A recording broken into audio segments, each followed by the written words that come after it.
What's up, everybody? My bad, I haven't been making videos.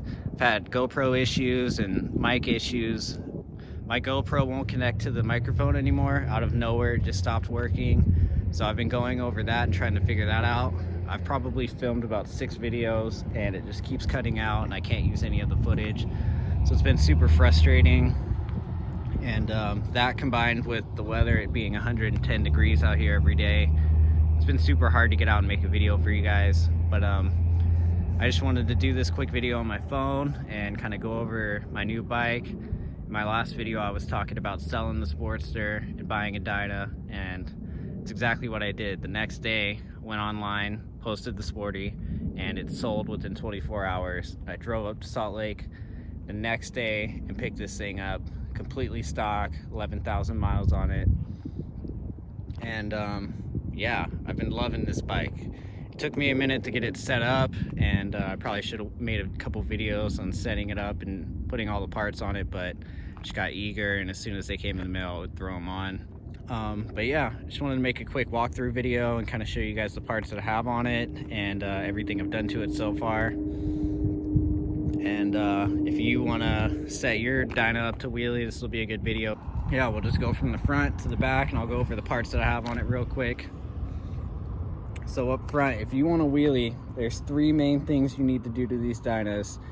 These motor mounts on the front and these little, it's hard to see, but that little tab right there with the bolt, that's where your front motor mount bolts to. And those tabs are known to break on you if you do wheelies on these bikes and you come down too hard. So the main way to stop that from happening, because if that happens, you got to pull your motor out and re-weld those tabs, and it's a pain in the ass and it's not cheap. So what I've been told, to stop that from happening, you want stiffer fork springs up front. Don't wheelie with the stock springs, because when you come down, they just bottom out. And when your front suspension bottoms out, that motor has no more cushion, and then it puts all the strain on those tabs. So you want your front forks to be good, you want your front motor mount to be good. Also, you can buy these little tracker die case savers.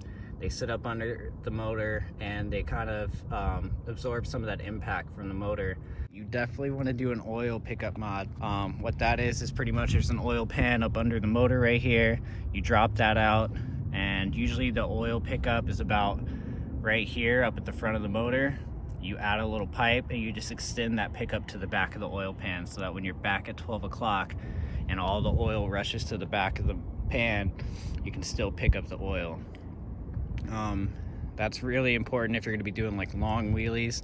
If you're only doing short ones here and there, it doesn't matter, but if you're doing long wheelies on this thing, you definitely don't want to fry your motor, and you need to do that oil pan mod.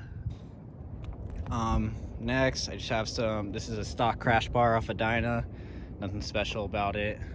The handlebars, I went with Drag Specialty 6-inch risers with Biltwell high bend bars. They got a 4-inch rise on them. For the pipe, I went with the TBR. She's a little dirty, but I love it. It's been holding up great, sounds great, makes the bike feel amazing. I threw the mid controls on. Usually it comes with 4 controls. Not all of the Dynas, but most of them do. So you gotta hunt down mid controls, which is kind of a pain, but it's definitely worth it. The eBay foot pegs.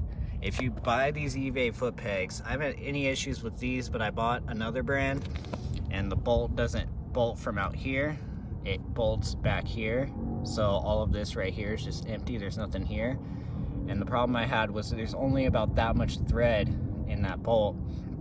And I came down from a wheelie and it strips the bolt out. My whole foot peg fell off. So with these, if you're gonna order these pegs, make sure you get the ones where it comes all the way out to here and bolts in here, because all up under here is a big support. It helps the peg hold up a lot better because it's got more support under here and it's not relying solely on the threads to hold the peg up. I got the 42 Mikuni with the mod.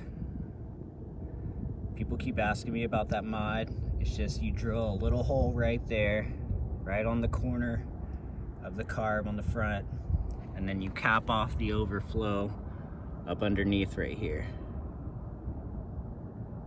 Once you do that, you should be good. If you don't do that, it'll just spit gas out of the overflow, dump all over your bike. Got 14-inch progressive heavy duties on the rear. You want to bring the rear of that bike up a little bit. Helps you leverage the bike and get it to pop up for you.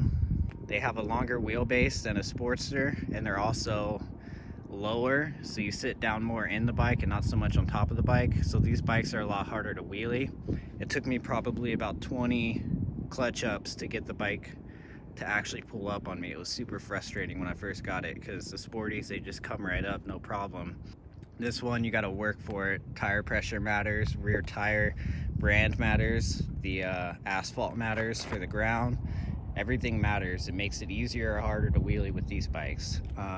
So yeah, bring the back up, and yeah, you just got to work for it. It's hard, but once you get it, you get it. I have a Saddlemen seat, Saddlemen step up, the diamond stitch. Got the bunking bracket again on the rear, through titanium on it. Got the bunking tail light. That's pretty much it though. After that, your bike's pretty much set up. It's not too much more expensive to set one of these up than it is a Sporty. The only difference is that you need that case saver and you need that oil mod, but those aren't super expensive. The case saver is like $100, and the oil mod's super cheap if you do it yourself. But just make sure you do it right.